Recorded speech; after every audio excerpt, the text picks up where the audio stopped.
सत्ता के लोगों ने इस दौरान अपनी शक्तियों का दुरुपयोग करते हुए कई सीटें तो बेशक हासिल कर ली, लेकिन आम आदमी पार्टी ने लोगों का दिल जीतने का काम किया। ग्राम समितियों के बाद ब्लॉक और फिर सर्कल और फिर विधानसभा स्तर के ऊपर की कमेटियां बनाई जाएंगी। जेजेपी जैसी पार्टी के पास भी 10% का वोट शेयर नहीं है। इनेलो जैसी पार्टी जो ये कहती थी कभी सत्ता के अंदर रहे हैं, उन्होंने आदमी पार्टी ने अभी पीछे नगर निकाय के चुनाव लड़े, जिसके अंदर पूरे हरियाणा के अंदर 10% वोट शेयर आया। और आम आदमी पार्टी पूरे हरियाणा के अंदर वो पार्टी बनी जो दूसरे नंबर पर रही, जिसने सिंबल पे के ऊपर चुनाव लड़ा। और सत्ता के लोगों ने इस दौरान अपनी शक्तियों का दुरुपयोग करते हुए कई सीटें तो बेशक हासिल कर ली, लेकिन आम आदमी पार्टी ने लोगों का दिल जीतने का काम किया। अब आम आदमी पार्टी पूरे हरियाणा के अंदर गांव-गांव जाके कार्यकर्ताओं को जोड़ने का काम करने जा रही है, और इसको विलेज प्रोफाइलिंग का नाम देते हुए इस अभियान को जल्दी शुरू किया जाएगा। मेन मुद्दा हमारा यही है कि हमें संगठन धरातल के ऊपर लेके आना है, और जो बूथ लेवल तक की कमेटियाँ हैं उसको हम शुरुआत करेंगे। गांव-गांव के अंदर टीम जाएगी, सबसे पहले ग्राम सभाएं की जाएगी, ग्राम सभाओं के अंदर ग्राम समितियां बनेगी, वहाँ पे कार्यकर्ताओं को जोड़ा जाएगा। ग्राम समितियों के बाद ब्लॉक और फिर सर्कल और फिर विधानसभा स्तर के ऊपर की कमेटियां बनाई जाएंगी। देखिए, आम आदमी पार्टी को लोग बहुत चाह रहे हैं। जो पंजाब के अंदर लहर है, वो लहर का असर हरियाणा के अंदर भी दिखाई दे रहा है। आप उत्तर हरियाणा के अंदर देखोगे 15% वोट शेयर लेके आती है आम आदमी पार्टी। और आम आदमी पार्टी को लोग इतने मन से चाह रहे हैं कि वो वेट कर रहे हैं कब आके हमारे स्कूल, हॉस्पिटल, बिजली पानी जैसे काम होंगे। और आज जो सरकार की नीतियां हैं, सरकार ने अभी एक वो स्कीम निकाली है जिसके अंदर 500 रुपये तो सरकारी स्कूल के अंदर देने पड़ेंगे, और प्राइवेट स्कूल के अंदर सरकार खुद 1000 रुपये दे के उस बच्चे को पढ़ाएगी।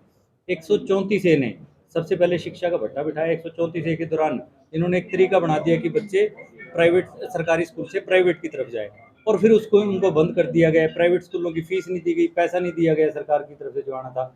अब ये बताइए कि ये सरकार वो 1000 रुपये कैसे दे सकती है जब उन्होंने 134 के दौरान आने वाले बच्चों के पैसे नहीं दिए। तो सरकार का एक ही तरीका है, तो सरकारी स्कूलों को बंद करना चाह रही है। जो गरीब बच्चे उन सरकारी स्कूलों के अंदर पढ़ के कुछ बन जाते, अपने भविष्य को सुधार लेते, वो उनको अब भी मजदूर बनाने के लिए तैयार खड़ी है। इस सरकार की नीतियां साफ दिखाई देती हैं, एक बहुत बड़े वर्ग को फायदा पहुंचाना और मध्यम वर्ग तक के लोगों को मजदूरी के लेवल पे लेके आना। निकाय चुनाव में जो सफलता मिलनी चाहिए थी आम आदमी पार्टी को, वो नहीं मिल पाई, इसका क्या कारण है? उसमें कुछ कारण थे, जैसे हम 29 तक रैली के अंदर बिजी रहे। फिर 4 तारीख तक हमें नॉमिनेशन करने थे, 30 से लेके 4 तक का हमारे पास समय बहुत कम था। लोगों ने फिर भी बहुत प्यार दिया, खूब वोट आया। 10% वोट शेयर कम नहीं होता। जेजेपी जैसी पार्टी के पास भी 10% का वोट शेयर नहीं है। इनेलो जैसी पार्टी जो ये कहती थी कभी सत्ता के अंदर रहे हैं, उन्होंने आगे दम भरे थे कि हम आगे बहुत बड़ा बदलाव कर देंगे। उन पार्टियों के भी 3% वोट शेयर तक के रह चुके हैं। तो आम आदमी पार्टी आने वाले समय में विपक्ष है, लोग प्यार देने के लिए तैयार खड़े हैं। थोड़ा सा ये हो सकता है कि सरकार के दबाव में व्यापारियों ने या कर्मचारियों ने वोट नहीं डाला, लेकिन आगे खुल के आएंगे लोग। इन चुनाव में आम आदमी पार्टी पे आरोप भी लगे हैं कि ईमानदार कैंडिडेट की बजाय जो है पैसे वाला जो कैंडिडेट है उसको ही वोट मतलब टिकट दी गई। नहीं, मेरे ख्याल से तो ऐसा कुछ नहीं था। निसिंग के अंदर हमने सब्जी बेचने वाले को टिकट दिया, और इसी तरीके से बहुत से ऐसे साथी थे। क्वालिफिकेशन के आधार पे राजौंद के अंदर डॉक्टर नीति प्रीति को टिकट दिया गया, बड़े साधारण परिवार से महिला थी। ऐसा कुछ नहीं है, जहाँ पे लड़ने के लिए लोग तैयार है। हो सकता है कि सक्षम लोग भी आए, और सक्षम लोग आने का मतलब ये नहीं है कि उनसे पैसा लेके टिकट दी गई है। सक्षम लोग भी इस देश के नागरिक हैं, लोकतंत्र का हिस्सा है, वो भी इलेक्शन लड़ेंगे। आज के लिए मुद्दा जमा रहा है अग्निवीर का, उसको आप कैसे देखते हैं? अग्निवीर सरकार की एक और विफल योजना है, चाहे वो नोटबंदी हो, चाहे वो जीएसटी हो, और अन्य सीए जैसी चीज़ें हो। ये भी एक ऐसी चीज़ ला के इन्होंने खड़ी कर दी है जिसका मुद्दा है खुद खड़ा करेंगे और फिर कहेंगे जी हमसे गलती होगी, इसको वापस लेंगे। युवा जो है हरियाणा के अंदर 35% बेरोजगार बैठा है। 50% से ऊपर की जनसंख्या युवाओं की है 18 साल की उम्र की। 55% के आसपास की जनसंख्या 30 वर्ष के लोगों की है। 75% जनसंख्या हो जाती है हमारी 50 साल तक होते होते। तो ये अगर ये देखते हैं कि 75% जनसंख्या 50 साल तक की है और 18 साल तक के युवा हमारे पास 35% है, तो ये देख लेना चाहिए कि रोज़गार कैसे बढ़ेगा। अग्निवीरों को ये एक चीज़ सिखा रहे हैं कि इनको बंदूक चलानी आ जाएगी, गोली का भय खत्म हो जाएगा। अगर बेरोजगारी बढ़ी किसी तरीके से, तो देख लेना इस देश के अंदर क्राइम बढ़ेगा। और जो विदेशी ताकतें ये कह रही है कि हमें हथियारों की सप्लाई करनी है, हिंदुस्तान फिर से अपने यहाँ हथियारों का बाजार बन के खड़ा हो जाएगा उन विदेशी ताकतों के आगे। इस चीज़ को समझने की ज़रूरत है। ये बहुत बड़ी साजिश है जो व्यापारीकरण किया जा रहा है विश्व के अंदर, उससे बचने की ज़रूरत है। और मैं मोदी साहब को ये कहूँगा कि आपको भगवान सद्बुद्धि दे इस तरीके की योजनाओं से हाथ जोड़े। पंजाब में जब से आम आदमी पार्टी की सरकार आई है, अपराध बढ़ता है। एक गायक ने भी अपनी जान गंवाई, उसको लेकर क्या? देखिए, पहले भी गैंगवार होती रही है वहाँ पे, और वो गैंगवार का हिस्से रही कई चीज़ें। आम आदमी पार्टी ने, अभी आप देखा होगा तो बड़ा सर्च अभियान चलाया, बड़े बड़े छापे मारे हैं। 3 महीने हुए आए हुए, और इन लोगों ने इस पार्टी को बदनाम करने के लिए, आम आदमी पार्टी की सरकार को बदनाम करने के लिए कुछ इस तरीके की हरकतें की जिसको कंट्रोल कर लिया जाएगा। आप देखोगे आने वाले समय में सबसे शांतिपूर्वक स्टेट पंजाब ही बनेगा, क्योंकि यहाँ पे पुलिस भी हमारे हाथ में है और कई इन्वेस्टिगेशन ब्यूरो भी है। तो हरियाणा ये मेरे ख्याल से बेरोजगारी मुद्दा होना चाहिए, महंगाई मुद्दा होना चाहिए, शिक्षा मुद्दा होना चाहिए, स्वास्थ्य मुद्दा होना चाहिए। जो भावनाओं के साथ खिलवाड़ करते हैं, ऐसे मुद्दों को अगर हम दूर रखें तो बहुत बढ़िया रहेगा। जन साधारण की जो ज़रूरत है, आपका बच्चा स्कूल जाता है, आपकी जेब में अगर 200 रुपये है तो 200 रुपये वाला प्राइवेट स्कूल तो ढूंढ लेते हो, लेकिन उसके अंदर शिक्षा का स्तर कैसा है ये आपके हाथ में बात नहीं है।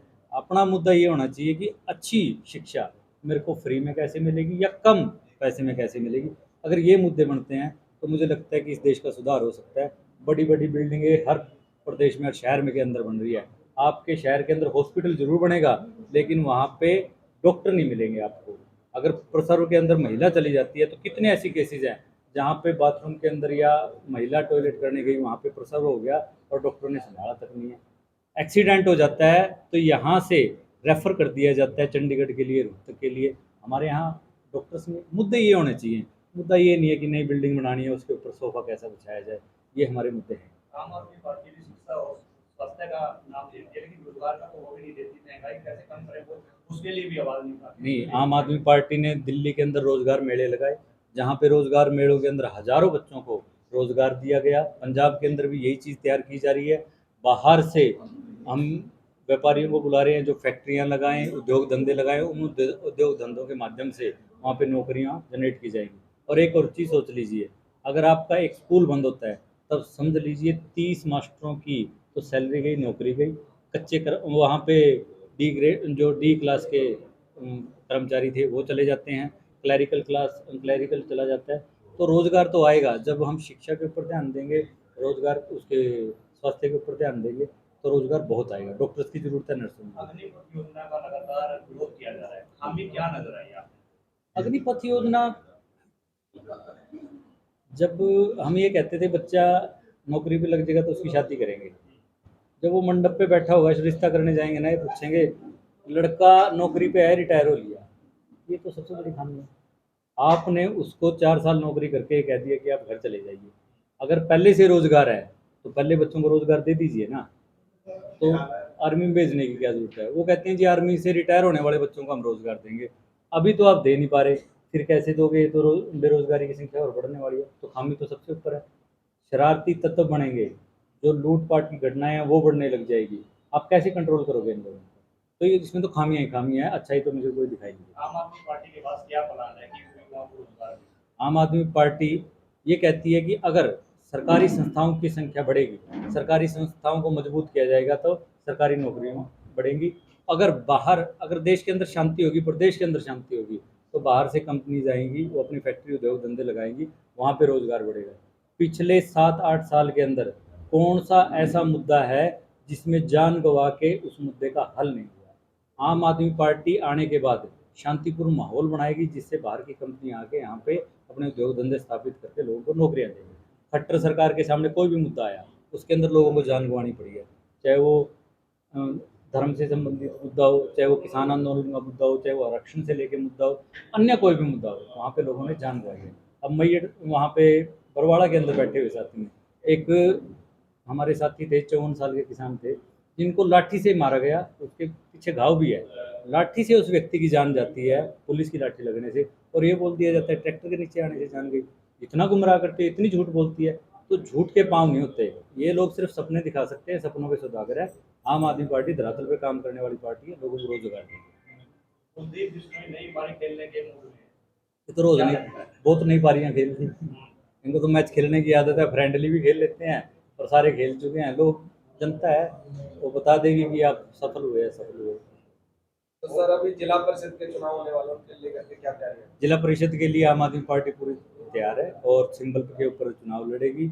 और गांव के अंदर हमने सर्वे करवाया था, शहरों से ज़्यादा गांव के अंदर हमारा जनाधार है। लोग तैयार बैठे हैं कि हमारे लिए काम कराया जाए। किसान आंदोलन में जो आम आदमी पार्टी ने आंदोलन के दौरान सबका साथ दिया, उसके बाद भी लोगों के अंदर भावना बनी कि आम आदमी पार्टी को हरियाणा के अंदर आना चाहिए। अब स्थिति बिल्कुल उलट है और जिला परिषद के अंदर हम अच्छे रिजल्ट देंगे। सर एक मुद्दा था पेंशन का। पंजाब सरकार आई थी तो पेंशन की एक ही पेंशन कर दी गई सबकी। पंजाब में कर दिया किया गया है, दिल्ली के अंदर नहीं किया गया, ऐसा क्यों? दिल्ली में हमारे सारे एमएलए एक ही ले रहे हैं। आप ले रहे हैं, जो पुराने हैं वो ले रहे हैं ना। आपको उनके लिए कोई पॉलिसी लाई? देखिए, पंजाब के अंदर एक पेंशन कर दी है, हरियाणा के जो पंजाब के अंदर पुराने एमएलए भी आए हैं वो भी एक ही पेंशन ले रहे हैं। हरियाणा के अंदर चौधरी निर्मल सिंह जो एमएलए रहे 4 बार, नहीं, मैं हरियाणा की बात कर रहा हूँ। मैं वहीं पे आऊँगा। मैं दिल्ली की बात कर रहा हूँ कि दिल्ली में आपकी सरकार है ऑलरेडी, हाँ, तो ये फैसला वहाँ पे क्यों लागू नहीं एक ही किया पेंशन ले रहे हैं दिल्ली के अंदर भी। अभी तक दूसरी पेंशन कोई ली नहीं जा रही। आप ये बताइए, हमारे पास तो जितने भी एमएलए हैं वो एक ही पेंशन ले रहे हैं, दूसरी कोई पेंशन नहीं ले रहे। हमने तो हरियाणा में सत्ता में ना होते हुए भी निर्मल सिंह जो 4 पेंशन ले रहे थे उनकी 3 काट के 1 कर दी गई है। उन्होंने खुद अपनी तरफ से छोड़ा है। तो आम आदमी पार्टी अपनी नीतियों को खुद लागू करेगी, अपने पे लागू करेगी, फिर दूसरों को कहेगी कि करिए। कल जनसंख्या दिवस था, क्या जनसंख्या नियंत्रण पे भी कोई आम आदमी पार्टी कार्य कर रहा है?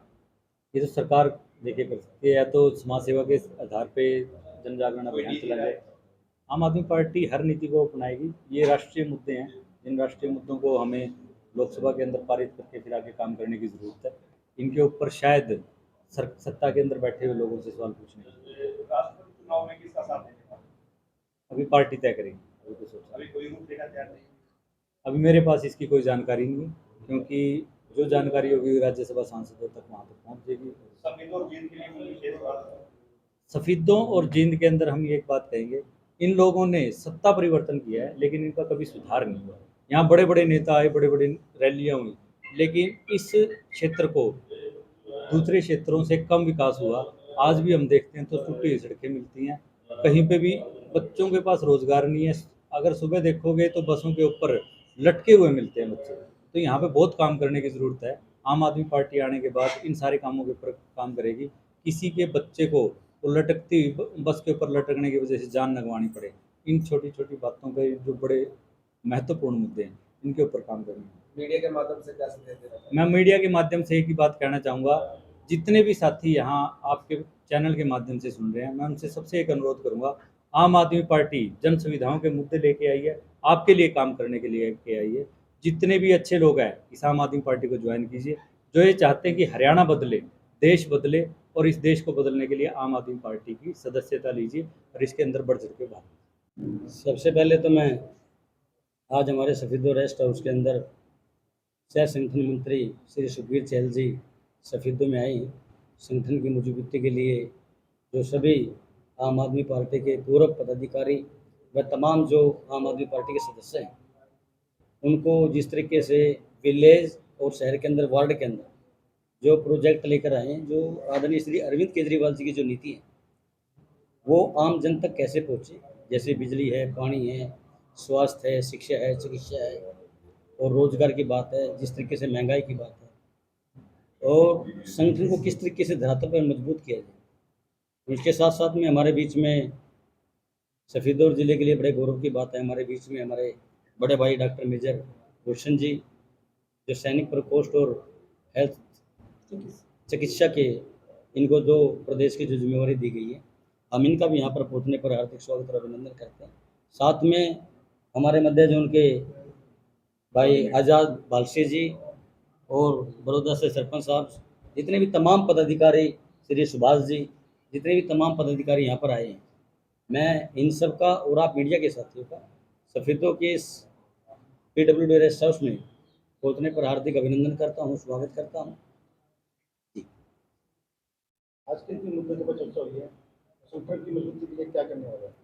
देखिए, संगठन की मजबूती के बारे में जिस तरीके से चहल साहब ने बताया है कि तमाम जितने भी सफेदों विधानसभा के पूर्व पदाधिकारी और सदस्यों को यहाँ पर बुलाया गया है, और सबको विलेज में किस तरीके से आम आदमी पार्टी को गांव-गांव में जाकर के, चाहे वो पूर्व सरपंच है, ब्लॉक समिति के पूर्व मेंबर हैं या कोई पूर्व जिला परिषद है, हम किस तरीके से आम आदमी पार्टी को गांव-गांव में और गली-गली में किस तरीके से मजबूत कर सकते हैं, उस प्रोजेक्ट पे हम आने वाले समय के अंदर 1 महीने के अंदर हम काम करेंगे। निकाय चुनाव में जो अभी खामियां रही हैं, क्या उन खामियों का प्रचार किया जाएगा इस चुनाव के लिए? बिल्कुल, बिल्कुल। मेरे से कुछ वक्ताओं ने भी जिस तरीके से बताया, क्योंकि 29 तारीख तक हम प्रदेश स्तरीय हमारी जो रैली थी कुरुक्षेत्र के अंदर, हम उसमें सभी जितने भी तमाम पदाधिकारी थे, उसमें बड़े व्यस्त रहे। लेकिन उसके बाद समय नहीं मिल पाया, क्योंकि 4 तारीख लास्ट डेट जो हमारी नॉमिनेशन की थी, और जिसके कारण हम अच्छा उम्मीदवार नहीं ढूँढ पाए।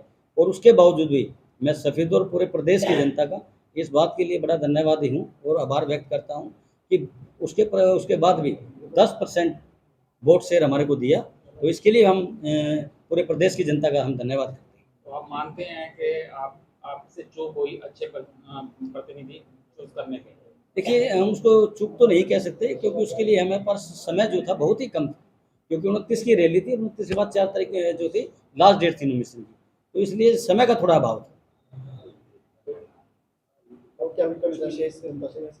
बस विशेष मैं तो आप सबके चैनल के माध्यम से सफेद और पूरे प्रदेश की जनता को यही संदेश देना चाहता हूँ, क्योंकि जिस तरीके से आदरणीय श्री अरविंद केजरीवाल जी की जो नीतियाँ हैं, चाहे हम रोजगार की बात करें, चाहे महंगाई की बात करें, चाहे शिक्षा की बात करें, चाहे चिकित्सा की बात करें, चाहे सड़कों की बात करें, चाहे पानी की बात करें, या आज जिस तरीके से आप देख रखे कि आदरणीय श्री अरविंद केजरीवाल जी ने जो दिल्ली का मॉडल है वो पंजाब के लेकर पंजाब प्रदेश के अंदर लेकर आए, और आज हरियाणा प्रदेश भी, हरियाणा का नौजवान, बुजुर्ग नौजवान साथी और पूरे प्रदेश की जनता 2024 का चुनाव का जो इलेक्शन का जो समय है वो बड़ी इंतज़ार कर रही है कि कब वो चुनाव आए और हरियाणा की जनता जो है सत्ता परिवर्तन करने का काम करेगी, और आदरणीय श्री अरविंद केजरीवाल जी के नेतृत्व में हरियाणा प्रदेश के अंदर 2024 में आम आदमी पार्टी की सरकार बनेगी। सर, हमारे प्रदेश के शहर प्रभारी आप सफीदों में पहुँचे हैं, वो हम अब पार्टी की जो है ग्राम लेवल पे, वार्ड लेवल पे विलेज प्रोफाइलिंग के लिए कमेटियां बना रहे हैं और उनके लिए तैयारी कर रहे हैं। मतलब बूथ स्तर पे हम अपने आदमी तैयार करने जा रहे हैं। सफीदों नगर पालिका चुनाव में आपने लगातार कैंपेनिंग की, लेकिन वोट वही सिमट के 1694 पे आ गए। जी क्या जादू नहीं चलता? सर, जादू की बात ऐसी थी, एक तो हमारे पास समय कम था, 29 तारीख तक तो हम रैली में ही मतलब उलझे रहे। उसके बाद अचानक इलेक्शन डिक्लेयर हो गया और कैंडिडेट भी हम सही तरीके से मतलब सेलेक्ट नहीं कर पाए, और मतलब जल्दी में सारा ये खेल हुआ। बाकी कुछ लोग ऐसा भी कर गए कि बोलते कुछ थे और करते कुछ थे, उसमें भी थोड़ा मतलब दिक्कत रही। जब दिल्ली के अंदर सरकार बनी तो शहरी वोटरों ने ज्यादा पसंद किया था, हाँ तो जी। अब हरियाणा में गांव में वोटर क्या पसंद कर रहा है? गांव में शहरी भी पसंद कर रहा है। शहरी में जो व्यापारी लोग हैं उनके ऊपर प्रभाव था, जो सरकार होती है उसका सरकार का प्रभाव हर आदमी पे होता है। वो तो प्रभावों को देखते हुए इसलिए हम थोड़ा पीछे रहे। अभी गांव में हमारा अच्छा ग्राफ है और पीछे भी नहीं रहे हम तो विपक्ष बन के बैठे हैं। विपक्ष हमेशा आगे सरकार बनती है, तो आगे हम सरकार में बैठेंगे। किन मुद्दों को लेकर चर्चा हुई है? अब हम शिक्षा, स्वास्थ्य, सड़क, पानी, जो रोजमर्रा की जो चीज़ें हैं उन्हीं को लेके हम चलेंगे। भ्रष्टाचार, महंगाई, इनको सबको रोकने के लिए। आज हमारे सह संगठन मंत्री चहल साहब आए हैं और मेन मुद्दा ये था कि जैसे कि समय कम होने की वजह से हम नगर निकाय चुनावों में हमने अपना कार्य तो किया, लेकिन उतने अच्छे रिजल्ट नहीं आ पाए। लेकिन लोग बहुत हमें चाहते हैं, हमारे अपने इंटरनल सर्वे में ये चीज़ें आ रही हैं। तो अब नज़दीक इलेक्शंस जो हैं जिला परिषद के हैं, जो कि सिंबल पे लड़ेंगे, और गाँवों में से सर्वे में रिपोर्ट आ रही है कि बहुत लोग साथ में हमारा आगे बढ़ना चाहते हैं, हमारे साथ जुड़ना चाहते हैं, हमारे लिए वोट करना चाहते हैं, हमारे मुद्दों को पसंद कर रहे हैं। तो अब सह संगठन मंत्री जी एक विलेज प्रोफाइलिंग का एक कार्यक्रम लेके आए हैं, जिसमें हम हर विलेज को भी वहाँ किस ग्रुप के कितने लोग हैं, उनकी रुझान क्या है, और उनको अपनी तरफ लाने के लिए किन किन मुद्दों पर चर्चा की जाए, उनकी समस्याएं क्या हैं, उनको सॉल्व करने के लिए क्या क्या स्टेप्स उठाए जाएं, उन पे सब पे हमारी उन सब चीज़ों को जानने की प्रयास है। चुनाव के समय उनको मनाने का प्रयास किया जाए। जी, जी, ज़्यादा ऐसी स्थिति वैसे तो ज़्यादा है ही नहीं, लेकिन आपके कहने से चलो वो कुछ साथी हो सकते हैं, क्योंकि चुनाव में क्या है, चुनाव में चुनने के लिए एक ही को टिकट दे सकते हैं और कुछ जो भी आप चीज़ें बाँटते हैं, तो वो कुछ ही लोगों के को दे सकते हैं ज़िम्मेवारियाँ। तो उसकी वजह से हो सकता है थोड़ा बहुत किसी में मन में हो, उसको दूर किया जाएगा और किसी भी साथी को पीछे नहीं छोड़ा जाएगा। चाहे वो पुराने वाले हैं, नए आ रहे हैं उनका भी स्वागत है, पुराने वालों का सम्मान है। यहाँ कोई ऐसी स्थिति पैदा नहीं हुई कि कोई साथी कोई दूर चला जाएगा। आपके जिला अध्यक्ष थे लाभ सिंह जी, तो आज वो मीटिंग अटेंड नहीं कर पाए, क्या कहेंगे, क्या कुछ राय? नहीं, वो हमारे ही साथ हैं, लेकिन किसी कारणवश आज छत्तीसगढ़ गए हुए हैं। वो वो हमारे संपर्क में कोई हमसे दूर नहीं है, हमारा ही हिस्सा है, हम ही मतलब एक ही है वो सब।